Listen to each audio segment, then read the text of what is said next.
Raducanu has been given some food for thought following her latest coaching acts after Igor Swiatek's psychologist shared the importance of meaningful relationships for a young, overnight Grand Slam champion.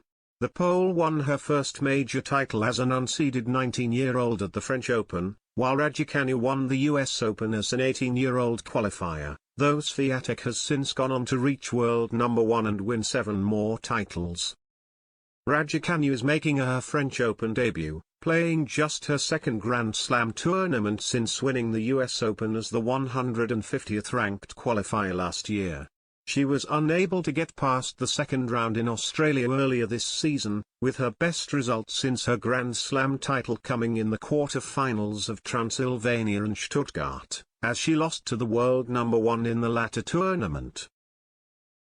Top-ranked Swiatek herself has experienced similar overnight success to the Brit, winning her first title at the French Open as an unseeded teenager when it was postponed to October in 2020. And the now 20-year-old has gone on to achieve great success, currently on a 29-match winning streak which includes 5 of her 8 career titles. And Swiatek's psychologist Daria Abramovich has now offered advice to other young, sudden major champions like Raducanu, with the Pole serving as the perfect example of someone who backed up her surprise Grand Slam glory. Raducanu has fired 3 coaches in under a year, something Abramovich believes won't help her success, as she placed a huge emphasis on building meaningful relationships. Well, definitely I'd say that maintaining meaningful relationships is one of the absolute keys to it. Success, the sports psychologist told Express Sport. Having expert and emotional support around is something that can help to navigate a challenging situation, especially with an environment that is changing constantly or within one night, as for someone who is winning suddenly a Grand Slam tournament for example, rather than someone who's progressing more slowly, let's just say.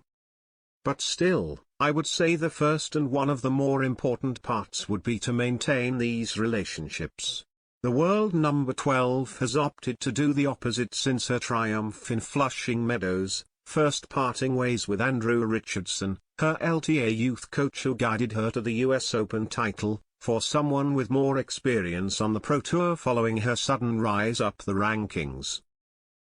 Raducanu opted for Torben belts, but ended their relationship last month to transition to a new training model with the LTA helping in the interim. And she had already axed Nigel Sears, who worked with her during her on to the second week of Wimbledon in what was her Grand Slam debut as the 338th ranked wildcard last summer. While the Bromley teenager might not be following Abramovich's advice about building a solid, long-term team, she could still benefit from the rest of Team Swiatek's mentality. Abramovich, who has been working with Swiatek for 3 years, shared more tips for long-term success, adding, and also to have time to think about this core values that all of us will have. As I said, these core things such as moral code, such as experience and every other thing that helps to build up that way. And part of my approach is that an athlete is always first of all a human being. That would be something that I would be focusing on a lot, especially with players, athletes in sports that are aiming for success. And probably last but not least, we often try to prepare ourselves to cope with loss, and obviously we talk a lot about having lessons from that, which is great, and learning from them. But I do think that especially high-performance sports people do not put enough attention to prepare for success and everything that comes afterwards.